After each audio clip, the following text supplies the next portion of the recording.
अगर आप ये सब कह रहे हैं तो कहा जा रहा है कि एक शक्ति है, इसको नष्ट करना है। ये शक्ति कौन है? अब शक्ति की बात आई है तो हम तो हर नारी में शक्ति देखते हैं, हर महिला में, हर बेटी में, हर बहन में शक्ति देखते हैं। और मैं ये कहना चाहता हूं, सनातन की भक्ति ही शक्ति में है। लेकिन कुछ लोग हैं जो सनातन को कुचलना चाहते हैं, कुछ लोग हैं वो शक्ति से लड़ना चाहते हैं। लोग तो शक्ति की पूजा करते हैं लड़ने के लिए, लेकिन कुछ लोग शक्ति के खिलाफ भी लड़ना चाहते हैं।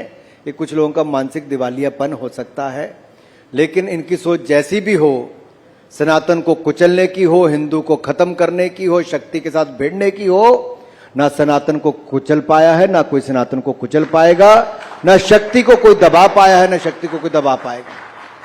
पर अगर इसे ऐसा देखा जाए कि एक शक्ति है जो सनातन का प्रयोग कर कर और ज्यादा ताकतवर बनने की कोशिश कर रही है, शक्तिमान होने की कोशिश कर रही है, ये वो शक्ति है जो मनुवाद की प्रचारक है। ये वो शक्ति है जो इस देश के अंदर एक ऐसा माहौल बनाना चाहती है कि मेरी ही चलेगी और किसी की नहीं चलेगी।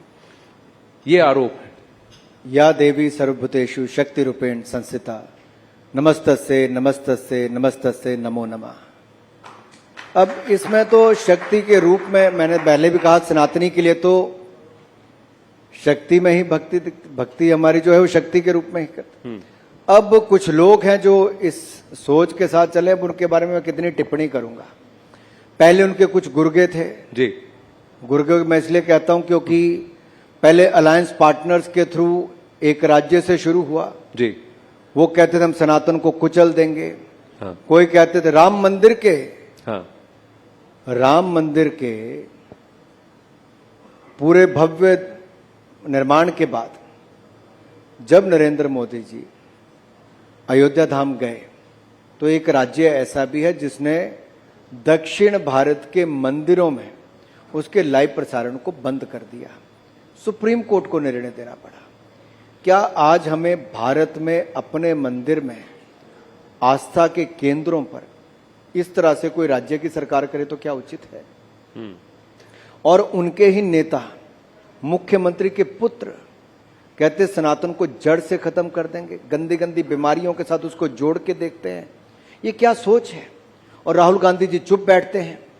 फिर उनके दूसरे मंत्री जो घोटाले में 2G में उनका नाम आया था वो बोलते हैं।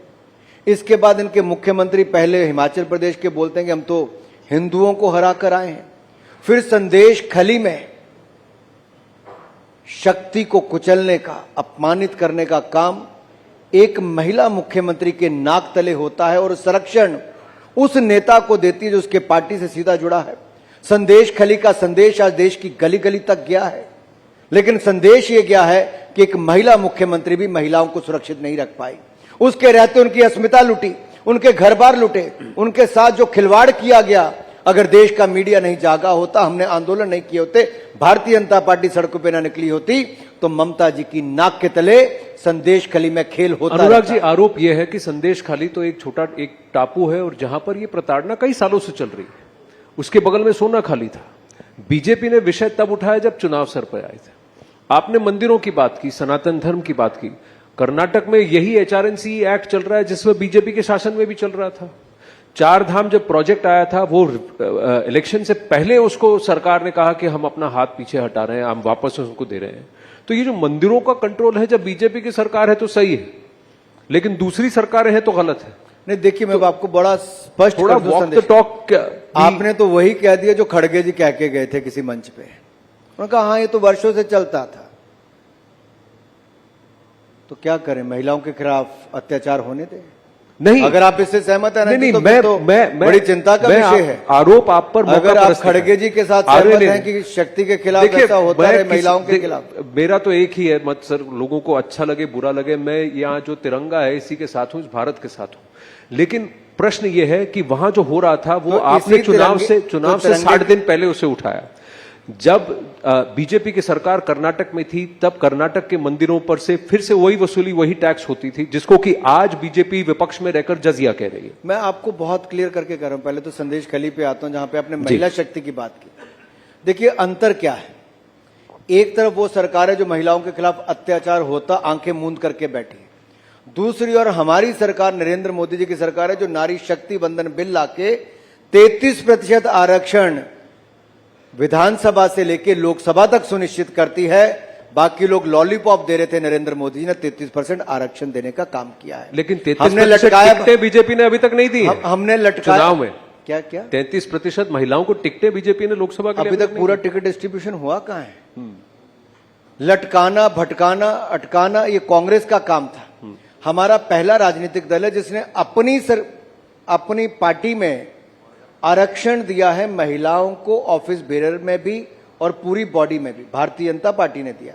हमारे पार्लियामेंट्री बोर्ड में भी महिला मोर्चा की अध्यक्ष उसका सदस्य रहती है, सेंट्रल इलेक्शन कमेटी में भी उसका सदस्य रहती है। इसके साथ साथ अगर मोदी सरकार में, अगर आप मंत्रिमंडल में देखेंगे, जहां ओबीसी की रिकॉर्ड रिप्रेजेंटेशन है, वहीं महिलाओं की भी रिकॉर्ड रिप्रेजेंटेशन है। अब मैं वापस आता हूं कि मोदी सरकार ने महिलाओं के लिए क्या किया।